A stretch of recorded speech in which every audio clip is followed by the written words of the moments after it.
Hello everyone, welcome to IIT Bhilai. जैसे बच्चों आपको मालूम है कि इस साल आईसी बंगलौर ने एक नया पेपर ऐड कर दिया जिसका नाम है डेटा साइंस एंड एआई। तो जो कंप्यूटर साइंस के खास करके बच्चे बहुत ज्यादा कंफ्यूज हैं चीजों को लेकर, जो बारीकी से चीजों को नहीं देखते हैं या इंस्ट्रक्शन को बारीकी से नहीं पढ़ते हैं, तो उनको ऐसा फील हो रहा है कि यार अब हमें कंप्यूटर साइंस के साथ साथ डेटा साइंस और एआई भी पढ़ना पड़ेगा। तो बच्चों, पहला डाउट तो यही क्लियर कर देता हूं यहाँ पर मैं कि डेटा साइंस और एआई एक नया सब्जेक्ट है, एक नया पेपर है। ठीक जैसे मैकेनिकल सिविल का पेपर होता है अलग अलग, वैसे डेटा साइंस का एक अलग ही पेपर है। जो सीएस का सिलेबस है वो सेम है, जो पहले था अभी भी वही है, वो पेपर वन है। और पेपर टू यहाँ पे एक ऑप्शनल आपको दिया जा रहा है, डेटा साइंस और एआई का। आपकी इच्छा है, आपका मन है, ऑप्शनल है, ध्यान सुनिएगा, ऑप्शनल है ये। आप दे सकते हैं, कंपल्सरी नहीं है। आप चाहे तो जो आपका प्रिपरेशन चल रहा है कंटिन्यूसली आप करते आ रहे हैं, सिर्फ उसी में फोकस रहिए और सिर्फ सीएस का पेपर दीजिए, पेपर टू मत दीजिए। लेकिन हाँ, बहुत से बच्चे एक्साइटेड है डेटा साइंस और एआई को लेकर। तो कंफ्यूजन है लोगों को, कैसे आगे बढ़ना है, कितना टाइम इसमें देना है, सीएस वालों को इन्वॉल्व होना है कि नहीं होना है, क्योंकि ऑलरेडी वो सीएस की प्रिपरेशन कर रहे हैं। एक दूसरा प्रिपरेशन करना एक बर्डन तो नहीं हो जाएगा? कहीं मेरा प्रिपरेशन पीछे तो नहीं रह जाएगा सीएस के अंदर में? क्या मैं सीएस के थ्रू एआई में जा सकता हूं कि नहीं जा सकता हूं? कंटेंट क्या मिलेगा? पीआईक्यू का क्या होगा? पीआईक्यू तो है ही नहीं अभी तक डेटा साइंस एआई के अंदर में। इस सब बातों को मैं डिस्कस करने आया हूं। बहुत ही स्मॉल वीडियो बनाऊंगा बच्चों आपके लिए। तो सबसे पहला पॉइंट मैंने आपको डिस्कस कर दिया, जो जनरल डाउट है बच्चों का, कॉमन डाउट है बच्चों का, कि डेटा साइंस एआई क्या सीएस के सिलेबस में आ गया? नहीं बच्चों, सीएस का सिलेबस जो पहले था अभी भी वही है, उसमें कोई चेंजेस नहीं हुआ है। एक नया पेपर, जैसे मैंने बताया आपको, सिविल के एक पेपर होता है, इलेक्ट्रॉनिक्स के एक पेपर होता है, मैकेनिकल अलग से पेपर होता है, वैसे ही एक सेकंड पेपर ऑप्शनल आपके लिए ऐड किया गया है। यदि आप इंटरेस्टेड हैं उसमें दे सकते हैं। इवन बहुत अच्छा इसमें ये है, जो नॉन सीएस ब्रांच वाले बच्चे हैं उनके लिए खुशखबरी की बात है। उनके दिल में रहता है, क्योंकि सीएस के अंदर में हाई पैकेज जॉब लग रहा है, काफी जॉब लग रहा है। तो बहुत से बच्चों को मैकेनिकल में, सिविल में, इलेक्ट्रॉनिक्स वालों को रहता है, यार क्यों ना मैं एमटेक हायर स्टडी सीएस में कर लूं, एक हाई पैकेज के लिए, एक अच्छी जॉब के लिए, प्रोडक्ट बेस्ड कंपनी के लिए। इवन मैं आपको बताऊं, मैं खुद आश्चर्यचकित हूं देखकर कि हमारे पास में सिविल के बच्चे सीएस में तैयारी कर रहे हैं, मैकेनिकल के बच्चे कर रहे हैं, इलेक्ट्रॉनिक्स के बहुत सारे बच्चे कर रहे हैं सीएस के अंदर में। क्योंकि लास्ट आप ट्रेंड देखेंगे आई गेट के अंदर में, इलेक्ट्रॉनिक्स के बच्चों ने अच्छा परफॉर्म किया है सीएस के अंदर में। लास्ट अभी इलेक्ट्रिकल का स्टूडेंट था, 6 सेमेस्टर के अंदर में बीआईटी में अभी था, है अभी पढ़ रहा है वो, 400 समथिंग रैंक लिया, 400 समथिंग रैंक 6 सेमेस्टर में ला दिया उसने। इवन एक स्टूडेंट हमारे पास में वैभव देवांगन था, जो कि जुंटा कॉलेज का है, यहाँ पर लोकल कॉलेज का है, मैकेनिकल ब्रांच का है, और सीएस में एग्जाम दिया, 500 समथिंग उसका रैंक आया। अभी वो यहाँ पर आईआईटी गुवाहाटी के अंदर में स्टडी कर रहा है, एमटेक के अंदर में। उससे पहले भी, मैं ये 2023 का रिजल्ट बता रहा हूँ, उससे पहले भी हर साल मैं देखता हूँ इलेक्ट्रॉनिक्स और मैकेनिकल के बच्चे यहाँ पे आके अच्छा कर रहे हैं। हाँ, एक इशू होता था मैकेनिकल वालों के साथ में और इलेक्ट्रॉनिक्स वालों के साथ में, कुछ कॉलेज उनको अलाउ नहीं करते थे एडमिशंस के चक्कर में, मतलब आपको टॉप रैंक लानी पड़ती थी, एक इशू होता था। लेकिन वो इशू अब बच्चों हट गया है। आप डेटा साइंस एआई में फोकस कर सकते हैं, और किसी भी जगह पर जहां पर डेटा साइंस एआई है ब्रांच, वैसे मोस्टली अब धीरे धीरे हर जगह पे ओपन होते जा रहा है, खुलते जा रहा है, और काफी जगह पे खुल चुका है। स्टार्ट सबसे पहले हुआ था आईआईटी हैदराबाद से, लेकिन अभी देखिए उसके बाद आईआईसी में आ गया, अभी हर जगह पे देखिए आप एआई का ब्रांच ओपन होते जा रहा है बच्चों। तो मतलब डिमांड तो है मार्केट, न्यू टेक्नोलॉजीज और सीएस के अंदर तो हर 3 इयर्स 4 इयर्स में नई चीजें आती रहती हैं। और समय के साथ चेंज होना कोई गलत बात नहीं है, मार्केट में बने रहना है, आगे बढ़ते रहना है, तो समय के साथ परिवर्तन जरूरी है। जो लोग परिवर्तन कर लेते हैं अपने आप में चीजों के साथ, वो आगे बहुत दूर तक सरवाइव हो जाते हैं, और जो नहीं कर पाते हैं वो नष्ट हो जाते हैं। ये तो आपको मालूम है कि ये रूल है। तो बच्चों, सबसे पहले मैं डिस्कस करूंगा यहाँ पर सिलेबस में कितना डिफरेंस है। तो बच्चों, सीएस का सिलेबस आपने ऑलरेडी देखा होगा, मैंने मान के चल रहा हूँ, और डेटा साइंस का सिलेबस भी अभी सबके पास घूम रहा है, चल रहा है, और उन्होंने उसको भी देखा होगा। ठीक है, इवन जो सीएस के बच्चे उनके लिए बहुत ही बेनिफिशियल है, क्योंकि कॉपी काफी चीजें उन्होंने यहां से, कहां से, सीएस ब्रांच से, सिलेबस से ही डेटा साइंस एआई के अंदर में डाला है। इवन एक बात आपको बताता हूं बच्चों, आपके जो सीनियर जो आईटी में पढ़ रहे हैं, ट्रिपल आईटी में पढ़ रहे हैं, आईसी में पढ़ रहे हैं, कुछ लोगों ने मुझे ये फीडबैक दिया है, सर ये जो फर्स्ट ईयर का सिलेबस एमटेक का होता है वही तो सिलेबस है डेटा साइंस एआई का। आप सोचिए, मतलब ये नई बात है आपके लिए कि हम जब एमटेक में एडमिशन लेते हैं तो बहुत सारे बच्चे क्या होते हैं, फ्रस्ट्रेटेड रहते हैं, यार एमटेक थोड़ा टफ जा रहा है। तो हो सकता है इस बात को देखते हुए, क्योंकि अब सारे बच्चों को मशीन लर्निंग पढ़ना है, एआई पढ़ना है, मैथमेटिक्स उस लेवल का पढ़ना है, क्योंकि गेट निकालने के बाद भी मैथमेटिक्स उस लेवल का नहीं रहता है जिस लेवल का आईआईटीज या आईसीएस एक्सपेक्ट करते हैं स्टूडेंट के साथ में, लेकिन वो नहीं रहता है। तो उन्होंने ये दिमाग लगाया होगा, उन्होंने ये सोचा होगा, क्यों ना एक ऐसा सिलेबस डाला जाए जो सबको बेनिफिट करे, सबको एडवांटेज मिले। वो किस रूप में आया है? वो डेटा साइंस एआई के रूप में आया है। क्योंकि एमटेक जो कि मैंने मैंने एक या दो लोगों ने, कई लोगों ने, मेरे जो एलुमनीज है आई गेट के, जो ऑलरेडी कहीं ना कहीं स्टडी कर चुके हैं, वो लोग खुद ही बोल रहे हैं, सर ये तो एमटेक का फर्स्ट ईयर का सिलेबस है, फर्स्ट सेमेस्टर का सिलेबस है। तो बच्चों अच्छी बात है ये, कि हम अच्छे से तैयारी करके भी जा सकते हैं। अभी हमें फर्स्ट सेमेस्टर उतना ज्यादा बर्डन नहीं आएगा, हेडेक नहीं होगा। ये भी एक फायदा है, एक बेनिफिट है आपके लिए, सभी बच्चों के लिए जो एमटेक करने का सोचते हैं। सीएस वालों के लिए क्या बेनिफिट है, क्या एडवांटेज है? तो बच्चों जैसे आप सिलेबस देखेंगे यहाँ पर, तो सिलेबस के अंदर में देखेंगे, ये जो मैंने टॉपिक लिखा हुआ है, जैसे पहला ही टॉपिक है आपका प्रोबेबिलिटी एंड स्टैटिस्टिक्स। उससे पहले एक चीज ये बता देता हूं, एप्टीट्यूड यहाँ पे 15 मार्क्स का आएगा।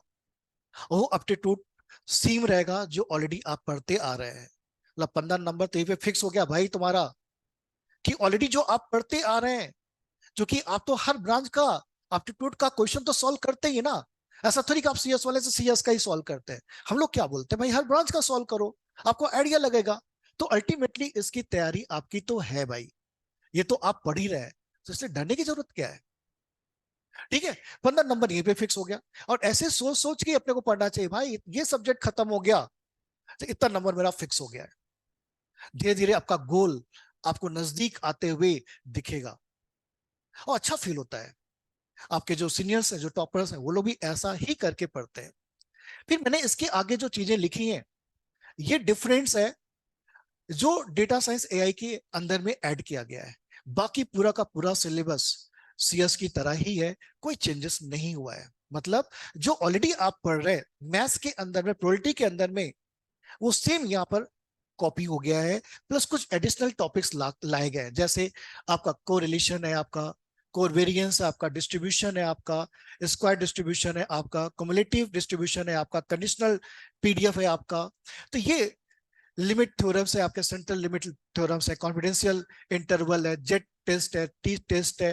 तो ये डिफरेंस है। ये सिलेबस ऑलरेडी मैं आपको ग्रुप पे शेयर कर दूंगा, टेलीग्राम ग्रुप पे शेयर कर दूंगा, वहां से आप देख सकते हैं कि सीएस का जो सिलेबस है, यदि आप रेशियो निकालते हो सीएस का कितना, मैंने ऑब्जर्व किया यहाँ पर 60% मैथ्स प्रोबेबिलिटी का जो टॉपिक है वो पुराना ओल्ड ही है, और 40% न्यू आया है। यहाँ पर न्यू आया है 40%। तो बच्चों डरने की क्या चाहिए, 60% तो ऑलरेडी आप तैयार कर ही रहे, सिर्फ 40% ही है। आगे टाइम बचेगा तो फोकस करेंगे, और कैसे करेंगे उसको मैं आगे डिस्कस कर रहा हूं। सिमिलरली इन लीनियर अलजेब्रा भी आप देखेंगे, तो यहां भी मैंने ऑब्जर्व किया जितने भी टॉपिक उसमें 60% तो पुराना ही है, ओनली 40% यहाँ पे चेंज किया गया। जैसे वेक्टर स्पेस है, सब स्पेस है, प्रोजेक्शन मैट्रिक्स है, partition matrix and their properties, quadratics form है, प्रोजेक्शन है आपका, सिंगुलर वैल्यू कंपोजिशन। ये आपके पास ये सारे 7 टॉपिक्स आपके न्यू हैं जो ऐड किए गए हैं। बाकी सेम एज कंप्यूटर साइंस, कोई चेंजेस नहीं है बच्चों यहाँ पर, same as computer science. Even आप कैलकुलस में देखेंगे यहाँ पर सिर्फ 2 topics, optimization involving a single variable, ठीक है, और ये आपका टी सीरीज यहाँ पे जो है ये 2 ही टॉपिक ऐड किए, बाकी सेम सिलेबस है बच्चों। इसमें भी आप देखेंगे, खुद से बैठ के काउंट करिए आप कितने सीएस और डेटा साइंस का सिलेबस ओपन करके देखिए कितने टॉपिक हैं और कितने टॉपिक यहाँ पे और डाले गए हैं। तो आप देखेंगे तो 40 और 60 और 40 का ही रेशियो आएगा, आप खुद से करके देख सकते हैं। ठीक है, तो ये मैथ्स में आप देखा जाए तो 60% ऑलरेडी आप पढ़ रहे हैं या पढ़ चुके हैं, सिर्फ 40% ही सिर्फ चेंज होने वाला है। तो बहुत ज्यादा चेंजेस नहीं है बच्चों। इसके बाद हम लोग देखें यहाँ पर, इसके बाद हम लोग यहाँ पे देखें बच्चों, इसके बाद क्या चेंजेस हो रहा है।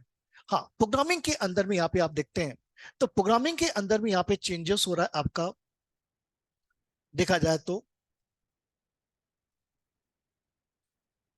प्रोग्रामिंग के अंदर एक नया जो लैंग्वेज लाया गया, पाइथन।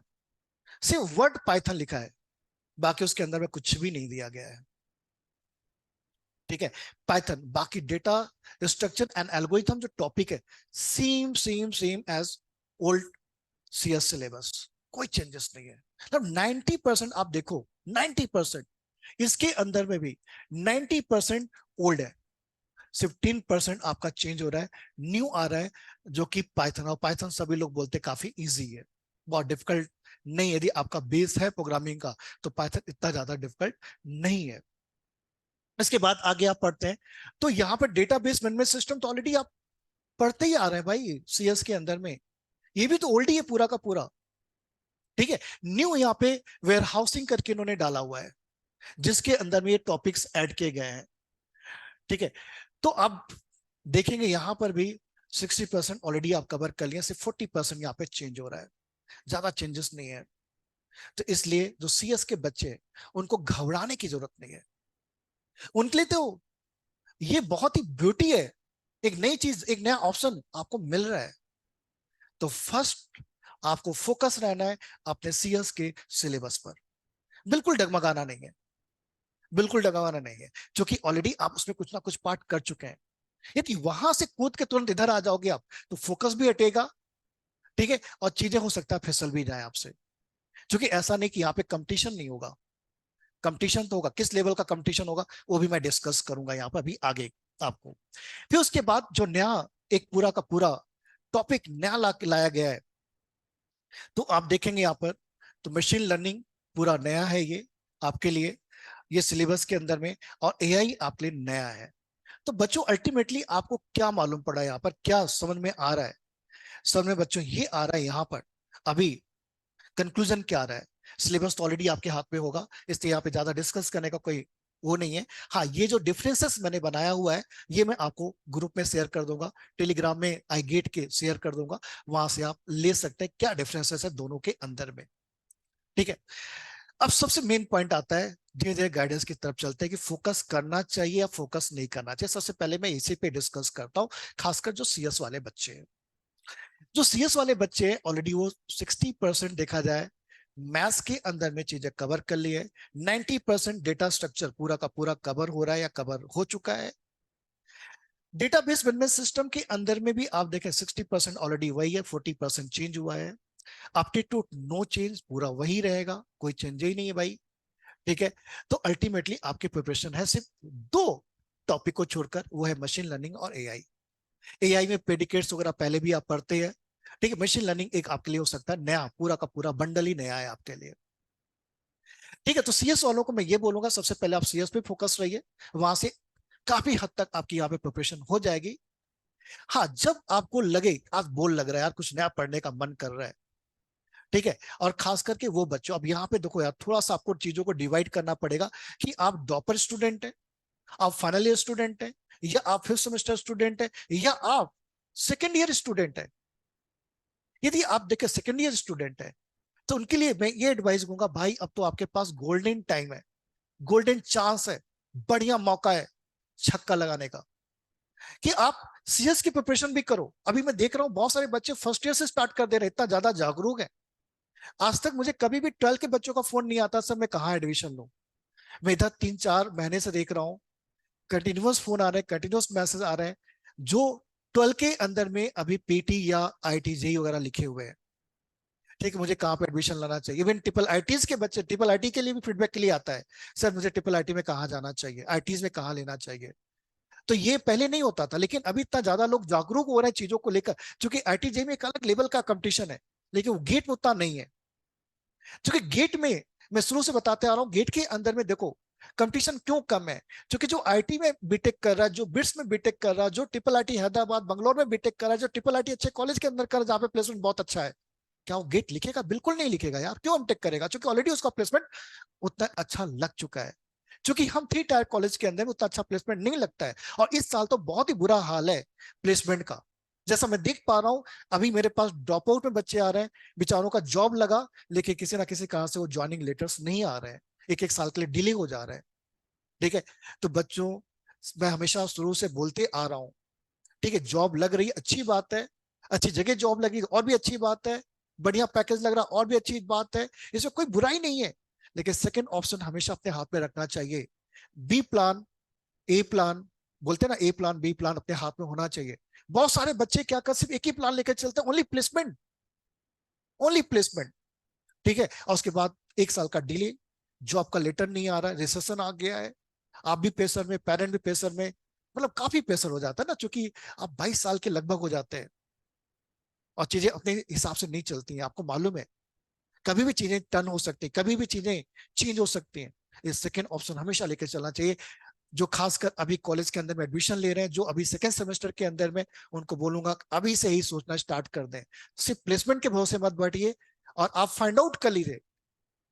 मैं आपको लिख के दे रहा हूं कि जो सक्सेस यहाँ पे जो लोग गेट निकाल रहे हैं, जो अच्छी जगह पे एडमिशन ले रहे हैं, उनका जो प्लेसमेंट लग रहा है, बाद में बहुत पछतावा होता है लोगों को, यार कि मैं भी कर लिया होता तो आगे निकल गया होता आज। तो इसलिए सही टाइम में सही प्रिपरेशन स्टार्ट कर देना चाहिए, और गेट से प्लेसमेंट की भी तैयारी हो जाएगी, बाकी भी चीजों की तैयारी भी हो जाएगी। तो मैंने क्या बोला, जो सेकेंड सेमेस्टर के बच्चे हैं उनके लिए तो अच्छा मौका है, अच्छा टाइम है, दोनों को प्रिपेयर करें। फिफ्थ सेमेस्टर वाले अभी सीएस पे ज्यादा फोकस करें, और साथ में जब उनको मौका लग रहा है कि यार मुझे पढ़ने का मन नहीं कर रहा है, तो वो मशीन लर्निंग और एआई में भी थोड़ा सा रिसर्च करें, वहां भी पढ़ाई करें, कैसे पढ़े उसको मैं भी आगे डिस्कस कर रहा हूँ। इवन जो अभी डॉपर स्टूडेंट है, फाइनल ईयर में, और उनकी प्रिपरेशन चल रही है, उनका एक फ्लो बन चुका है, उनका माइंडसेट एक बन चुका है सीएस के अंदर में, तो अपने आप को बहुत ज्यादा डाइवर्ट ना करें अभी। आप पहले सीएस पूरा फोकस रहिए। हाँ, कभी कभी जो संडे वनडे को रहता है कि टाइम मिल रहा है और मन नहीं कर रहा, और आपकी तैयारी बहुत अच्छा चल रहा है, बहुत बढ़िया चल रहा है सीएस के अंदर में, तो उस समय आप थोड़ा सा देख सकते हैं कि क्या चीजें हैं इसके अंदर में। और वैसे भी ना, इस साल फर्स्ट टाइम हो रहा है, तो लोगों को ज्यादा आइडिया नहीं है, ज्यादा लोगों के पास क्वेश्चंस इसमें नहीं रहेंगे, अवेलेबल नहीं रहेंगे। ठीक है, टेस्ट सीरीज जो लॉन्च होगी उसको लोग ज्वाइन करेंगे, ठीक है, उसी से जो आइडिया निकलेगा, तो इसलिए लगभग सभी के लिए नया है यार, तुम्हारे लिए भी नया है, उनके लिए भी नया, सबके लिए नया है, इसे डरने की जरूरत नहीं है। ठीक है, तो पेपर मैं ये बोलूंगा दोनों देना है, सीएस वालों को सीएस का भी दो, डेटा साइंस का भी दो, दोनों पेपर दो, लेकिन फर्स्ट फोकस आप सीएस पे रखो। ठीक है, जब आपको एक्स्ट्रा टाइम मिल रहा है तब आप मशीन लर्निंग और एआई की तरफ जाओ, बाकी प्रिपरेशन तो ऑलरेडी आपकी हो ही रही है, मैंने बता ही दिया है। तो फोकस के बारे में मैंने बता दिया। सेकेंड सेमेस्टर को सभी को फोकस करना चाहिए। अब 2 सब्जेक्ट, 2 पेपर है उनके पास, दोनों पेपर पे करना चाहिए, और उनका टारगेट होना चाहिए कि भाई दोनों में फोड़ना है। खासकर जो अभी कॉलेज गोइंग स्टूडेंट है और अभी जस्ट बिगिन कर रहे हैं कॉलेज के अंदर में, बिल्कुल माइंडसेट बना लेना चाहिए, भाई ये दोनों पेपर को मुझे फोड़ना है। और फिफ्थ सेमेस्टर वाले, इस साल ऐसी तैयारी कर लो कि पूरा तैयारी हो जाए तुम्हारा सीएस के अंदर में, नेक्स्ट ईयर में थोड़ा सा टाइम निकाल के डेटा साइंस और एआई को भी खेल जाओ। और जो ड्रॉपर स्टूडेंट है और फाइनल ईयर के अंदर में, सीएस पे ज्यादा फोकस रहिए, फिर टाइम मिलेगा तो फिर आगे आप इस पे आइएगा, नहीं तो पेपर तो फिलहाल दोनों देना है, आपको डरने की जरूरत नहीं है सीएस वालों को। और जो नॉन सीएस वाले स्टूडेंट है बच्चे, उनको भी बहुत अच्छी अपॉर्चुनिटी है। यदि आपके प्रिपरेशन, अभी बहुत सारे बच्चे मैं देख रहा हूँ अब सोच रहे करना है, क्योंकि नया एक एनर्जी आ गई ना सबको, डेटा साइंस एआई सुनते एक एनर्जी आ जाती है, और मशीन लर्निंग में काम करेंगे। सबकी आज हर बच्चे की जबान पर मशीन लर्निंग एआई है, भले उसका मीनिंग पता हो ना पता हो, क्या पढ़ना नहीं पढ़ना कुछ नहीं मालूम, उसके बाद भी हर लोगों की जबान पे चल रहा है, सब सारी चीजें, सारे वर्ड टर्मिनोलॉजीज चल रही हैं यहाँ पर। तो आप भी फोकस कर सकते हैं, बिल्कुल फोकस करना ही चाहिए, क्योंकि एक अच्छा कॉलेज आपको मिलेगा जहाँ पे एक अच्छा प्लेसमेंट हो सकता है। तो बहुत सारे बच्चों का मैंने देखा, एक क्वेश्चन और है, दूसरा क्वेश्चन यहाँ पर ये बच्चों का, सर क्या डेटा साइंस एआई आने से कुछ ड्रॉबैक है, सीएस का कुछ लॉस हो जाएगा? तो बच्चों में लिख के दे रहा हूं, सीएस का कोई लॉस नहीं है। इवन सीट तो बढ़ रही है ना, पहले डेटा साइंस एआई की सीट तो थी नहीं, तो सीएस में कम सीट थी, लेकिन अब क्या हो रहा है, कंटिन्यूअस आपका जो सीट है इंक्रीज हो रहा है, बढ़ रहा है हर जगह पूरा। जैसे देखिए एनआईटीज के अंदर में क्या हो रहा है, पूरा का पूरा डेटा साइंस एक ब्रांच ओपन किया जा रहा है, हर कॉलेज के अंदर में एआई ब्रांच ओपन किया जा रहा है, सीट इंक्रीज हो रही, बढ़ रही है, कोई लॉस नहीं है सीएस वालों को, उनके लिए तो गोल्डन चांस है ये। और सीएस के थ्रू बच्चों, एक चीज और बता दूं, सीएस के थ्रू आप सीएस में तो एडमिशन ले ही सकते हैं, आप डेटा साइंस एआई में भी जा सकते हैं, सेकंड पेपर नहीं दिए तो भी। भाई अभी तक तो वैसे ही हो रहा था ना, कि सीएस का पेपर देकर बच्चा एआई में जा रहा है, सीएस का पेपर देकर बच्चा ठीक है, इंफॉर्मेशन सिक्योरिटी में जा रहा है, और सीएस का पेपर देके साइबर सिक्योरिटी में जा रहा है, सीएस का पेपर देके सीएस में भी है वो।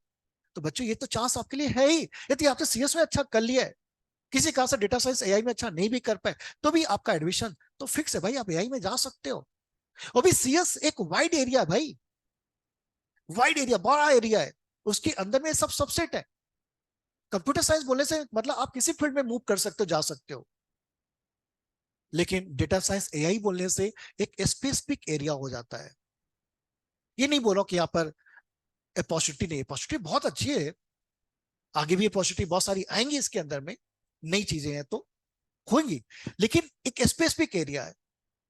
ठीक है, कल के दिन आपको लगा यार मुझे इसमें मन नहीं लग रहा, कुछ और चेंज करना है, तो आप स्विच कर सकते हो, ऐसा मैं नहीं बोलूंगा नहीं कर सकते हो। लेकिन एक ड्रॉबैक भी होता है कि आप स्पेसिफिक चीजें आप करके बैठे हो, तो हो सकता है ये ड्रॉबैक हो कि कुछ कंपनीज बोले यार ये तो मुझे काम ही नहीं चाहिए, इस टाइप का कोई काम ही नहीं चाहिए, मुझे इस टाइप का काम चाहिए। तो वहां पे सीएस वालों के लिए बेनिफिशियल है।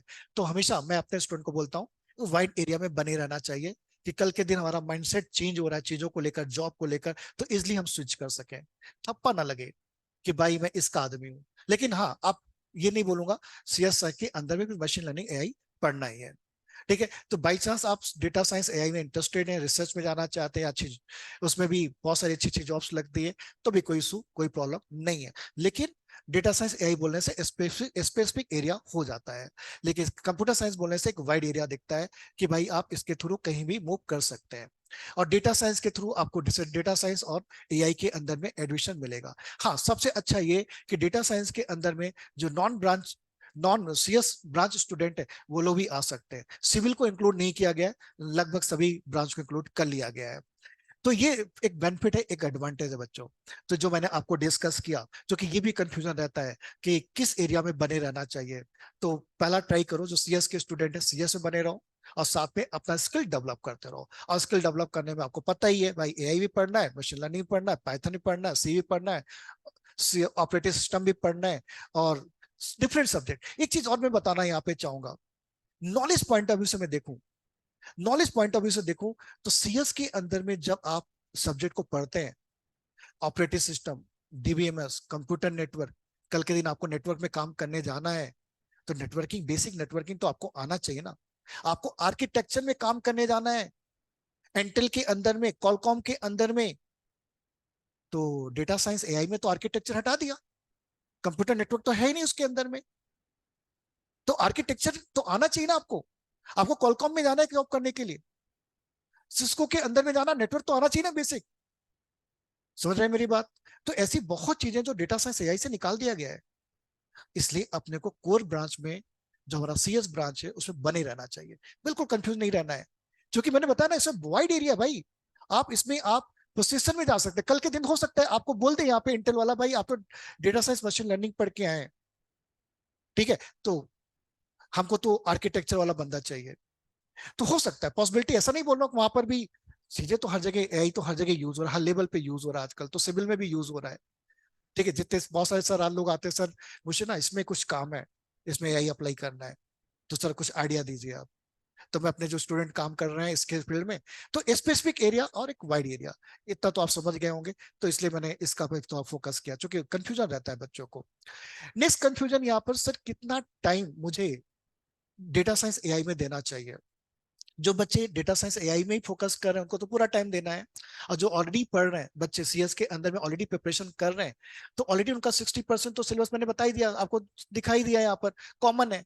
तो आप पहले सीएस पे फोकस रहिए, फिर जब आपको आगे टाइम मिलता है, हाँ सेकेंड सेमेस्टर के हैं, फिर सेमेस्टर के हैं, तो कोई इशू नहीं है, आप टाइम दे सकते हैं अभी इसके अंदर में, तो टाइम दीजिए, कोई दिक्कत नहीं, टाइम दे सकते हैं आप। और लेकिन खासकर डॉपर बच्चे और जो फाइनल के बच्चे हैं, वो अपना माइंडसेट चेंज ना करें, ठीक है, घबराए ना, जो ऑलरेडी कर रहे हैं उसमें फोकस रहे, करते रहे, एक्स्ट्रा टाइम मिला तो फिर आप इसमें आ सकते हैं।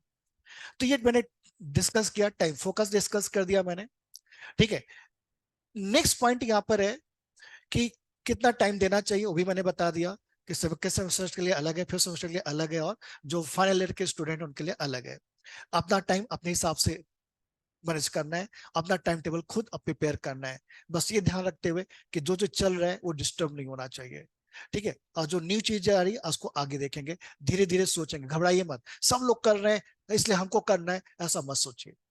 धीरे धीरे मनन करिए, सेल्फ डिसीजन लीजिए, उसके हिसाब से आगे बढ़िए। जो चल रहा है उसको बिल्कुल डिस्टर्ब मत करिए, ये मैं बोलना चाहूंगा आपको। ठीक है। सीएससी वालों के लिए तो गोल्डन चांस है भी मैंने बता दिया। कंपटीशन लेवल, हाँ कंपटीशन डेटा साइंस एआई के अंदर में जो लोग सिर्फ यहाँ पे एज ए फ्रेशर बच्चे नहीं, ऐसे डॉपर बच्चे ही नहीं, जो लोग ऑलरेडी कंपनी में काम कर रहे हैं, ठीक है, और जो ऑलरेडी इस बैकग्राउंड में है, जो 3 टायर कॉलेज से पढ़े हैं, या बहुत सारे बच्चे ऐसे रहते हैं जो जॉब में सेटिस्फाई नहीं रहते हैं, तो वो लोग भी अब फोकस करेंगे इसके अंदर में कि क्यों ना हम, एक चांस मुझे मिल जाएगा आईटी पहुंचने का, और थोड़ा सा सिलेबस भी कूल है तो कर सकते हैं। ठीक है, तो कंपटीशन तो रहेगा, इसलिए भी कंपटीशन डेटा साइंस एआई में रहेगा, जो कि नॉन सीएससी स्टूडेंट भी इसको अप्लाई कर सकते हैं। उनको साफ साफ अपॉर्चुनिटीज दी जा रही है कि भाई आप अपनी ब्रांच से स्विच करके डेटा साइंस एआई के अंदर में आइए। तो इसमें अच्छी बात है। ठीक है, पहले भी लोग कर रहे थे, सीएस के अंदर में कर रहे थे, उनको ड्रॉबैक था कि कहीं कहीं पे अलाउ थे कॉलेज के अंदर में एडमिशन के टाइम में, कहीं नहीं अलाउ थे, लेकिन इसमें उनको बकायदा इनविटेशन मिल रहा है। ठीक है, आइए आप यहाँ तैयारी करिए और अच्छे कॉलेज लीजिए, कोई सुई नहीं रहेगा, ये भी उनके लिए अच्छी अपॉर्चुनिटी। तो कंपटीशन तो रहेगा, सीएस का बच्चा, इलेक्ट्रिकल का बच्चा, इलेक्ट्रॉनिक्स का बच्चा, मैकेनिकल का बच्चा, ये लोग भी अब इसके लिए फोकस करेंगे। और एज कम्पेयर टू इजी भी है, एक बार आपको मैथमेटिक्स अच्छी है तो ये पेपर निकालना कोई बड़ा बात नहीं है। तो कंपटीशन लेवल अब इसमें मैथ्स एक अच्छा प्ले रोल अच्छा प्ले करेगा। जिनका मैथ्स अच्छा है, बैकग्राउंड अच्छा है, वो लोग अच्छा परफॉर्म करेंगे इसके अंदर में। तो कंपटीशन लेवल अच्छा रहेगा, इसलिए बोल रहा हूँ सीएस वालों को कि ज्यादा घबराइए मत। जो आप कर रहे हैं पहले उस पर आप फोकस रहिए, सीएस पे, फिर उसके बाद धीरे धीरे चीजों को आप अपने हिसाब से सोचिए, उसके हिसाब से इंप्लीमेंट करिए। डरने की जरूरत नहीं है बच्चों। तो ये पॉइंट रहा। नेक्स्ट पॉइंट रहा सर, कंटेंट का क्या करें, कैसे करें। पीआईक्यू भी नहीं है, तो उसके लिए कैसे करेंगे। तो बच्चों देखो, ये जो आपका सब्जेक्ट है डेटा साइंस, आपको मालूम है गेट, आईआईटी, आईएसएस यही लोग कंडक्ट कराते हैं, और इनके एनपीटेल के वीडियोस आते हैं। बहुत अच्छा सही तरीका बता रहा हूं आपको मैं। क्योंकि गेट के अंदर में भी ऐसा होता है कि एनपीटेल में लोग जो पढ़ाए रहते हैं, क्वेश्चंस कराए रहते हैं, कभी कभी वो क्वेश्चन डायरेक्ट आ जाते हैं। ठीक है, यदि आप वाकई में पढ़ना चाहते हैं, ठीक है, तो ये एक बहुत अच्छा और सस्ता माध्यम भी है, और हाई क्वालिटी कंटेंट आपको मिल जाएगा। एनपीटेल के जो मशीन लर्निंग एआई के अंदर में देख लीजिए क्या कोर्स अवेलेबल है, उस कोर्स के करके आप अपना बैकग्राउंड बहुत अच्छा कर सकते हैं इसके अंदर में। बहुत अच्छा ऑप्शन है ये आपके लिए, कहीं भटकने की जरूरत नहीं यार। लोग तो करेंगे एडवर्टाइजमेंट, ठीक है, वो तो काम ही है सबका। ठीक है, तो आप इस माध्यम के थ्रू जो एनपीटेल के वीडियोस हैं, उनके जो कोर्स हैं, मशीन लर्निंग एआई, इवन और भी टॉपिक्स पे भी होते हैं, डेटाबेस में भी होता है, ठीक, हर सब्जेक्ट में तो अवेलेबल है लगभग। ठीक है, आप उन कोर्स को सर्च कर लीजिए, उनको कंप्लीट कर लीजिए। वो लोग असाइनमेंट भी देते हैं, पता है आपको। असाइनमेंट आपको प्रॉपर्ली सबमिट करना पड़ता है, वो भी आपको मालूम है। तो भाई क्यों भटक रहे हैं हम, क्यों दिमाग चला रहे हैं। तो आप उन कोर्स को कर सकते हैं, वहां से भी आपकी प्रिपरेशन हो जाएगी अभी के लिए, शॉर्टकट में। इवन बहुत सारे लोग अब कंटेंट बनाएंगे इसके ऊपर, अभी तक लोग उतना फोकस नहीं थे, अब धीरे धीरे लोग जिनकी मास्टरी है इस पे, वो लोग फोकस करेंगे। इसमें आई गेट भी अपना पार्ट अदा कर रहा है, कि जो हमारे कंप्यूटर साइंस के बच्चे जो ऑलरेडी, क्योंकि हम सिर्फ कंप्यूटर साइंस ब्रांच ही चलाते हैं आई गेट के अंदर में, दूसरी ब्रांच में हम फोकस नहीं करते हैं। इवन जो हमारे आई गेट के स्टूडेंट हैं, उनको हम लोग ये course free of cost provide करेंगे। अब इस साल कोई फीस अलग से सेपरेट फीस इसके लिए डिसाइड नहीं कर रहे हैं। तो हमारी क्लासेस भी अब डेटा साइंस एआई के अंदर, जैसे पाइथन है, तो पाइथन हम कल से स्टार्ट कर रहे हैं। ठीक है, अभी इस साल ऑनलाइन रखेंगे, और अभी देखते हैं बीच में हम लोग ऑफलाइन भी इस क्लास को लगा सकते हैं। तो ऑनलाइन ऑफलाइन दोनों मोड में, चूंकि यहाँ पे तो हाइब्रिड मोड चल रहा है, तो ऑनलाइन ऑफलाइन दोनों क्लासेस यहाँ पे चलेंगे। तो आई गेट के बच्चों के लिए भी, उनको भी भटकने की, उनको तो बिल्कुल भटकने की जरूरत नहीं है। आपको पता है यहाँ पे हम लोग कितना सपोर्टिंग है आपके लिए, हर चीज हम आपके लिए कोशिश करते हैं कि कम से कम फीस में और अच्छे से अच्छे कंटेंट के रूप में आपके सामने चीजें प्रेजेंट रहे, जिससे कि आपको कहीं मूव करने की जरूरत नहीं है। और रिजल्ट तो आपको पता ही है, यहाँ का रिजल्ट बोलता ही है। आप देखेंगे, फाइंड आउट करेंगे, जितने भी बच्चे यहाँ पढ़ते हैं सबको मालूम है कि सर एकदम जेन्युइन रिजल्ट दिखाते हैं। जो क्लासरूम के बच्चे हैं सबको मिला देते हैं, सबसे आप मिल चुके हैं। 100+ बच्चे इस बार एमटेक के अंदर में एडमिशन लिए हैं। आईटीज के अंदर में, ट्रिपल आईटी आईटी में आप फाइंड आउट करेंगे 35 बच्चे इस बार आईटीज के अंदर में गए हैं। बिट्स प्लानिंग के अंदर 20 स्टूडेंट, ट्रिपल आईटी बंगलौर के अंदर 15 स्टूडेंट, ट्रिपल आईटी हैदराबाद के अंदर में 6 का हुआ था, 4 लोगों ने ज्वाइन किया वहां पे। ठीक है, ट्रिपल आईटी दिल्ली के अंदर में 10 लोग। अभी एनआईटी चल ही रहा है, 25+ स्टूडेंट। तो 100+ स्टूडेंट एमटेक में एडमिशन लिए हैं। तो इस साल हम जितने भी बच्चे हैं, और ये बच्चे जो यहाँ पे क्लासेस होंगी, डरने की जरूरत नहीं है। इनके वीडियोस आपको ऐप में मिलेंगे। बाई चांस आप क्लासेस लाइव अटेंड नहीं कर पा रहे हैं, तो वो वीडियो ऑलरेडी वहां पे अवेलेबल रहेगा, वहां से आपको करना है। जब आपका मन करे तब करिए, किसी भी टाइम आप उसको यूज कर सकते हैं। डाउट के लिए आपके पास मालूम है, आपके पास सचिन सर है, आपके पास नितिन सर है, आपके पास सुपेश सर है। ठीक है, आपके पास ऑलरेडी ऐसे लोग हैं जो जिनको महारत है, तो ऑलरेडी आपको हेल्प करेंगे इस सब चीजों में। Test series data science AI की बहुत जल्द हम लॉन्च करेंगे, वो भी आप दे सकते हो, उससे भी आपको एक गाइडेंस आपको मिलेगा। टीएससीएस के लिए तो टेस्ट सीरीज ऑलरेडी चली रही है, लॉन्च हो गई है। आज हमने न्यू प्लेटफॉर्म भी ले लिया है, तो उस पर भी टेस्ट सीरीज आ जाएगी। तो आप बस अपने आप को डाइवर्ट मत करिए, अपने आप को डिस्टर्ब मत करिए। ठीक है, बहुत अच्छा मौका है, तैयारी करिए। और खासकर उन बच्चों के लिए गोल्डन चांस है जो अभी इंजीनियरिंग स्टार्ट कर रहे हैं। अब मैं उनको यही बोलूंगा, फिर से बोलूंगा, बच्चों बहुत अच्छा मौका है। सिर्फ एक चीज पर, सिर्फ प्लेसमेंट के पर मत रहिए, नहीं बाद में पछताना हो सकता है कि जॉब लगने के बावजूद भी हमें लेटर नहीं मिल रहा है, साल का साल खराब हो रहा है। ठीक है, 3 लाख 4 लाख की जॉब लगाइए, मना नहीं करूंगा। जॉब लगाना चाहिए, प्लेसमेंट बैठना चाहिए, सभी बच्चों को मैं बोलता हूँ। हैप्पी रहिए, जॉब लगाने के बाद सक्सेस सक्सेस होता है, चाहे छोटा हो चाहे बड़ा हो।